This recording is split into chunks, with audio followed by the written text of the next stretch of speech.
ఓం మహాగణాధిపతయే నమః. ఓం గురుభ్యో నమః. ఓం శ్రీమాత్రే నమః. పరమేశ్వర స్వరూపమైనటువంటి జ్యోతిష, వాస్తు మరియు ఇతర అనేకమైనటువంటి శాస్త్రములను మనకు అందించినటువంటి మహర్షులకి నమస్కారం. హయగ్రీవ హయగ్రీవ హయగ్రీవేతి యోవదేత్ తస్య నిస్సరతే వాణీ జహ్నుకన్యా ప్రవాహవత్. అరుణాం కరుణాతరంగితాక్షీం ధృతపాశాంకుశపుష్పబాణచాపాం అనిమాదిభిరావృతాం మయూకైః అహమిత్యేవ విభావయే భవానీం. శ్రీమాత్రే నమః. ప్రేక్షకులకి లలితాంబిక అమ్మవారి యొక్క అనుగ్రహం పరిపూర్ణంగా కలగాలని మనస్ఫూర్తి కోరుకుంటూ మనం ఈరోజు చెప్పుకోబోయేటువంటి టాపిక్ వార ఫలితాల్లో 5వ తేదీ నుంచి 11వ తేదీ వరకు ఎలా ఉండబోతుంది, ఏ విషయాల పట్ల జాగ్రత్త వహించాలి, మరియు ఏ దేవతారాధన చేసుకోవాలి. అయితే ఈ విషయాలు చెప్తుంది నేనైనప్పటికీ కూడా చెప్పేసిన సాక్షాత్ లలిత అమ్మవారిగా భావిస్తూ అసలు గ్రహాలు ఎలా ఉన్నాయో చూసుకుందాం. వృషభంలో వక్రించిన గురువు, కర్కాటకంలో వక్రించిన కుజుడు, కేతు కన్యారాశిలోని, ధనస్సుల రవిబుధులు, శుక్రుడు, చంద్రుడు, శని కలిసి ఉన్నారు. చంద్రుడు కూడా ఇక్కడ ఉన్నాడు. ఈ యొక్క చంద్రుడు ఈ వారం రోజుల పాటు మనకి గురువు వరకు చేరుకోవడం జరుగుతుంది. కుంభ, మీన, మేష, వృషభ రాశుల్లో. అదేవిధంగా మీనరాశిలో రాహు. ఇది గ్రహస్థితి. మేషలగ్నము, మేషరాశి. మేషం వారికి మీకు లగ్నాధిపతి 4వ స్థానంలో ఉంటూ వక్రించాడు. ఇది ఉన్న ప్రదేశం మారే యోగాన్ని ఇస్తుంది. ధనపరంగా చూసుకుంటే ఫైనాన్షియల్గా విదేశీ ధన యోగము, లేదా ఎవరికైనా నేర్పించడము, మధ్యవర్తిత్వంగా ఉండడము, లేనట్లయితే కన్సల్టెన్సీస్ మూలంగా ధనయోగం అనేటువంటిది బలంగా చూపిస్తుంది. కాకపోతే మీకు 6వ స్థానంలో కేతు ఉన్నందుకు అప్పుల విషయంలో, అప్పులు ఇవ్వడం తీసుకునేటువంటి అంశాల్లో కాస్త జాగ్రత్తగా ఉండండి. అందులో ప్రధానంగా రియల్ ఎస్టేట్ రంగాల వారికి 5వ తేదీ చాలా బాగుంది. కాకపోతే 6, 7 తేదీలు మాత్రం ప్రాపర్టీస్ కొనుగోలు చేసేటప్పుడు కానీ, అమ్మేటప్పుడు కానీ ఆ యొక్క అంశాల్లో కొంత జాగ్రత్తగా ఉండండి. ఇన్వెస్ట్మెంట్స్ చేసే విషయాల్లో కూడా 6, 7 తేదీలు ప్రధానంగా. అదేవిధంగా వివాహ నిర్ణయాలు, వివాహ సంబంధించిన విషయాలు, ఇష్టపడిన వారిని వివాహం చేసుకోవాలనేటువంటి ప్రయత్నము ఈ వారం మీకు ఫలిస్తుంది. ప్రమోషన్ సంబంధించినటువంటి అంశాలు ఏవైతే ఉన్నాయో, భాగ్యంలో రవి ఉన్నాడు. కాకపోతే రవి దశమంలోకి వచ్చినప్పుడు దాని ప్రభావం ఎక్కువ ఉంటుంది. కాబట్టి కొంచెం గృహరీత్యా కావచ్చు, అంటే ఇక్కడ ప్రమోషన్ కోసం చేసే ప్రయత్నాల్లో కొన్ని మార్పులు చేర్పులు కూడా చూపిస్తున్నాయి మీకు లైఫ్లో. వ్యాపారం చేసేటువంటి వారికి వ్యాపార సంబంధించిన విషయంలో మంచి యోగం అనేటువంటిది కనిపిస్తుంది. లగ్నాత్ పంచమాధిపతి ఎవరైతే ఉన్నారో, పంచమాధిపతి భాగ్యంలో ఉండడం, అది కూడా బుధుడితో కలిసి ఉండడం అనేటువంటిది ప్రధానంగా ఇక్కడ భక్తి యోగాన్ని, ఆధ్యాత్మిక యోగాన్ని పెంచుతున్నాయి.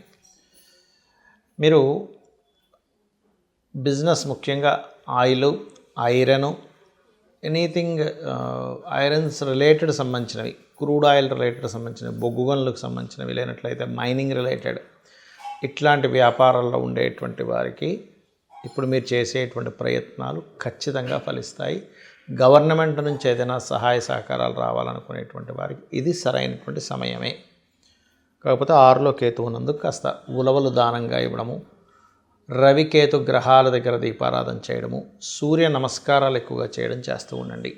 12వ స్థానంలో రాహు ఉన్నందుకు కాస్త విదేశాలకు వెళ్ళాలి, విదేశాల్లో ఏదైనా సాధించాలని చెప్పి ప్రయత్నం చేసేటువంటి వారికి ఇది సరైన సమయం, అందులో ఎటువంటి సందేహం లేదు. మీకు వివాహ సంబంధించిన విషయంలో కూడా కాస్త బంధువర్గంలో ప్రయత్నం కనుక చేసినట్లయితే ఖచ్చితంగా వివాహ ప్రయత్నాలు సక్సెస్ అవుతాయి. ఇక మీరు చేయవలసింది సూర్య నమస్కారాలు చేసుకుంటే అన్ని విధాలు బాగుంటుంది. చాలామంది నన్ను అడుగుతున్నటువంటి ప్రశ్న ఏమిటి అంటే, జాతక చక్రంలో ఎలా ఉందో సేమ్ యాజ్ ఇట్ ఈజ్ అలాగే కలుగుతుందా, మనం ఏదైనా మార్చుకోవచ్చా అనేటువంటి చాలామంది నన్ను అడుగుతున్నటువంటి క్వశ్చన్ ఇది. ఒకటే చెప్తాను, మనకి పురాణాలు లేనట్లయితే అనేకమైనటువంటి గ్రంథాల్లో తీసుకుంటే అంతదాకెందుకు దేవి భాగవతమే ఉంది. అందులో వాళ్ళకి రాజ్యము అన్నీ పోతాయి కదా. రాజ్యం అన్నీ పోయినప్పుడు వాళ్ళు అడవులు పాలై, తల్లి కొడుకు ఇద్దరు కూడా అక్కడ అమ్మవారి బీజాన్ని, ఐం బీజాన్ని చేస్తూ ఉంటాడు. అప్పుడు సరస్వతీదేవి రావడం, దాని తర్వాత అలా ఒక్కొక్కటిగా సాక్షాత్ అమ్మవారే ధనుర్బాణాలు ఇవ్వడం, మరియు దాని తర్వాత అతనికి ఒక రథం లభించడం, దాని తర్వాత స్వప్నంలో కనిపించి ఒక అమ్మాయితో వివాహం అవ్వడం, ఇదంతా జరిగి మళ్ళీ అతని రాజ్యం అతనికి వస్తుంది. అంటే ఇక్కడ మనం అర్థం చేసుకోవాల్సింది ఏంటంటే, మన పూర్వజన్మ కర్మ బట్టి రాసుకొని వచ్చాం భూమి మీదకి, ఇలా జరగాలి స్టోరీ అనేది. ఇందులో కరెక్షన్స్ చేయబడతాయా చేయబడవా అనేటువంటిది కూడా అగైన్ ఎప్పుడు జరుగుతుంది, ఎప్పుడు సాధ్యం అంటే 2 విషయాలు. ఒకటి మనం మానవ ప్రయత్నంగా చేసే ప్రయత్నము, రెండవది దైవానుగ్రహము. దైవానుగ్రహం చాలా ముఖ్యం. అందుకే మనం ఏం చేయాలి, సత్కర్మ చేయడం ద్వారా మన యొక్క కర్మ మారుతుంది. ఆదిశంకరాచార్యులు వారి వృత్తాంతంలో కూడా ఉసిరికాయ ఇస్తుంది. ఇతను భిక్షాటన చేసుకుంటూ ఒక్కొక్క ఇంటికి వెళ్తూ ఉన్నప్పుడు, ఒక ఇంటికి వెళ్ళినప్పుడు భిక్షాటన క్రమంలో ఆ ఇంటి ముందు అడిగినప్పుడు ఆవిడ ఒక ఉసిరికాయ ఇస్తుంది. ఉసిరికాయ ఇచ్చినప్పుడు చెప్తుంది, ఏమంటే 10 రోజుల నుంచి మా ఇంట్లో నేను ఎటువంటి ఆహారం లేకుండా ఉన్నాను, మా వారు బయటికి వెళ్ళారు, ఉన్న ఒక్క ఉసిరికాయ దేవుడికి నైవేద్యం పెట్టినటువంటి ఉసిరికాయ నీకు ఇస్తున్నాను స్వామి అని చెప్పినప్పుడు ఆదిశంకరాచార్యుల వారికి ఒక్కసారిగా కళ్ళలో నీళ్ళు వస్తాయి. వచ్చి లక్ష్మీదేవిని ప్రార్థించినప్పుడు ఆ యొక్క లక్ష్మీదేవి ప్రత్యక్షమై మొట్టమొదటిగా చెప్పిన మాట ఏమిటంటే, శంకర నువ్వు నన్ను ప్రసన్నం చేసుకున్నావు, ఏం కావాలి అని అడిగినప్పుడు, ఇక్కడ ఈ దారిద్ర్యాలు ఉందమ్మా నువ్వు అనుగ్రహించు అన్నప్పుడు, కరెక్టే నేను అనుగ్రహించాలంటే పుణ్యం ఉండాలి, కానీ ఇవిడికి పుణ్యం లేదు కదా అంటుంది.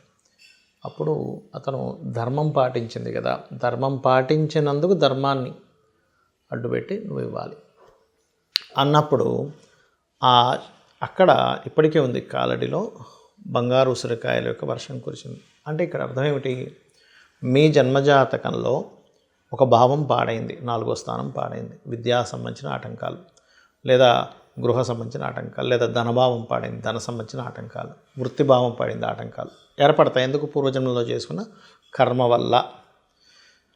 కానీ అది ఎవరు, చాలామంది నన్ను అడుగుతున్నటువంటి ప్రశ్న ఏమిటి అంటే, జాతక చక్రంలో ఎలా ఉందో సేమ్ యాజ్ ఇట్ ఈజ్ అలాగే కలుగుతుందా, మనం ఏదైనా మార్చుకోవచ్చా అనేటువంటి చాలామంది నన్ను అడుగుతున్నటువంటి క్వశ్చన్ ఇది.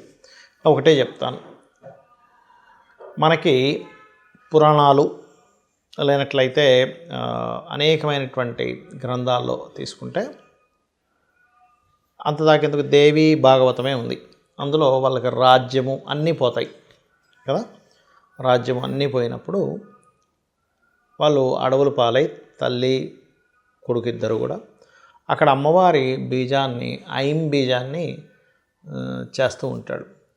అప్పుడు సరస్వతీదేవి రావడం, దాని తర్వాత అలా ఒక్కొక్కటిగా సాక్షాత్ అమ్మవారే ధనుర్బాణాలు ఇవ్వడం, మరియు దాని తర్వాత అతనికి ఒక రథం లభించడం, దాని తర్వాత స్వప్నంలో కనిపించి ఒక అమ్మాయితో వివాహం అవ్వడం, ఇదంతా జరిగి మళ్ళీ అతని రాజ్యం అతనికి వస్తుంది. అంటే ఇక్కడ మనం అర్థం చేసుకోవాల్సింది ఏంటంటే, మన పూర్వజన్మ కర్మ బట్టి రాసుకొని వచ్చాం భూమి మీదకి, ఇలా జరగాలి స్టోరీ అనేది. ఇందులో కరెక్షన్స్ చేయబడతాయా చేయబడవా అనేటువంటిది కూడా అగైన్ ఎప్పుడు జరుగుతుంది, ఎప్పుడు సాధ్యం అంటే 2 విషయాలు. ఒకటి మనం మానవ ప్రయత్నంగా చేసే ప్రయత్నము, రెండవది దైవానుగ్రహము. దైవానుగ్రహం చాలా ముఖ్యం. అందుకే మనం ఏం చేయాలి, సత్కర్మ చేయడం ద్వారా మన యొక్క కర్మ మారుతుంది. ఆదిశంకరాచార్యులు వారి వృత్తాంతంలో కూడా ఉసిరికాయ ఇస్తుంది. ఇతను భిక్షాటన చేసుకుంటూ ఒక్కొక్క ఇంటికి వెళ్తూ ఉన్నప్పుడు, ఒక ఇంటికి వెళ్ళినప్పుడు భిక్షాటన క్రమంలో ఆ ఇంటి ముందు అడిగినప్పుడు ఆవిడ ఒక ఉసిరికాయ ఇస్తుంది. ఉసిరికాయ ఇచ్చినప్పుడు చెప్తుంది, ఏమంటే 10 రోజుల నుంచి మా ఇంట్లో నేను ఎటువంటి ఆహారం లేకుండా ఉన్నాను, మా వారు బయటికి వెళ్ళారు, ఉన్న ఒక్క ఉసిరికాయ దేవుడికి నైవేద్యం పెట్టినటువంటి ఉసిరికాయ నీకు ఇస్తున్నాను స్వామి అని చెప్పినప్పుడు ఆదిశంకరాచార్యుల వారికి ఒక్కసారిగా కళ్ళలో నీళ్ళు వస్తాయి. వచ్చి లక్ష్మీదేవిని ప్రార్థించినప్పుడు ఆ యొక్క లక్ష్మీదేవి ప్రత్యక్షమై మొట్టమొదటిగా చెప్పిన మాట ఏమిటంటే, శంకర నువ్వు నన్ను ప్రసన్నం చేసుకున్నావు, ఏం కావాలి అని అడిగినప్పుడు, ఇక్కడ ఈ దారిద్ర్యాలు ఉందమ్మా నువ్వు అనుగ్రహించు అన్నప్పుడు, కరెక్టే నేను అనుగ్రహించాలంటే పుణ్యం ఉండాలి, కానీ ఇవిడికి పుణ్యం లేదు కదా అంటుంది. అప్పుడు అతను ధర్మం పాటించింది కదా, ధర్మం పాటించినందుకు ధర్మాన్ని అడ్డుపెట్టి నువ్వు ఇవ్వాలి అన్నప్పుడు అక్కడ ఇప్పటికే ఉంది కాలడిలో బంగారు ఉసిరికాయల యొక్క వర్షం కురిసింది. అంటే ఇక్కడ అర్థం ఏమిటి, మీ జన్మజాతకంలో ఒక భావం పాడైంది, 4వ స్థానం పాడైంది, విద్యా సంబంధించిన ఆటంకాలు, లేదా గృహ సంబంధించిన ఆటంకాలు, లేదా ధనభావం పాడైంది, ధన సంబంధించిన ఆటంకాలు, వృత్తిభావం పడింది, ఆటంకాలు ఏర్పడతాయి. ఎందుకు? పూర్వజన్మలో చేసుకున్న కర్మ వల్ల. కానీ అది ఎవరు అక్కడ ఏ కర్మ చేయడం వల్ల ఆ యొక్క ఇబ్బంది పడుతున్నామో తెలుసుకొని దానికి సంబంధించినటువంటి మంత్రము, లేకపోతే ఒక దానము, లేనట్లయితే కూర్చొని పెద్దగా ఏమి మనం లక్షలు వేలు ఖర్చు పెట్టాల్సిన అవసరం ఉండదు. గుర్తుపెట్టుకోండి, రెమెడీ అంటే చాలా సింపుల్గా, ఓకే నాకు పలానా గ్రహం వల్ల ఇబ్బంది అవుతుంది, ఆ గ్రహం దగ్గరికి వెళ్ళి దీపం పెట్టడం, చక్కగా ఆ గ్రహానికి సంబంధించిన అధిష్టాన దేవత ఎవరో తెలుసుకొని ఆరాధన చేయడం, లేకపోతే ఆ గ్రహ సంబంధించిన మంత్రం చదువుకోవడం, మన ప్రయత్నం మనం చేయడం చేసినట్లయితే 100% మీకు మారే యోగం ఉంటుంది. అయితే ఇందులో కూడా మారాలని ప్రయత్నం చేయాలని కూడా జాతక చక్రంలో ఉంటుంది. మారే ప్రయత్నం చేయని జాతకాలు కొన్ని ఉంటాయి, వాళ్ళు అలాగే బ్రతుకుతూ ఉంటారు. నేను విన్నవ్వకూడదు, నేనేం చేయాలి, నేను ఎట్లా ఆలోచించాలి అనేటువంటి ఆలోచన కలిగిన వాళ్ళకే దైవానుగ్రహం కూడా ఉంటుంది. అందుకే గాయత్రి మంత్రం రోజు పొద్దున్నే ప్రచోదయాత్ అని చెప్పి చదువుతూ ఉంటాం. ఎందుకు? నా యొక్క బుద్ధి వికసించుగాక అనేటువంటిది. కాబట్టి చక్రంలో ఎప్పుడు కూడా ఏ గ్రహం పాడైందో దానికి సంబంధించిన రెమెడీ చేసుకోవడం ద్వారా మీరు బయటపడవచ్చు, అందులో ఎటువంటి సందేహం లేదు. అది కూడా చిన్న మంత్రం చేత. అందరికీ కూడా ఇవాళ రేపు ఫైనాన్షియల్ ప్రాబ్లమ్సే ఉన్నాయి కాబట్టి, ఒకటి అప్పులు ఉన్నటువంటి వారు ఓం అపర్ణాయే నమః అనే మంత్రము, ఫైనాన్షియల్ ప్రాబ్లమ్స్ ఉండేటువంటి వారు ఓం సంపత్కరీ సమారూఢ సింధుర వ్రజ సేవితాయేన అనేటువంటి మంత్రాన్ని చేయండి. అన్ని విధాలా బాగుంటుంది. శ్రీమాత్రే నమః.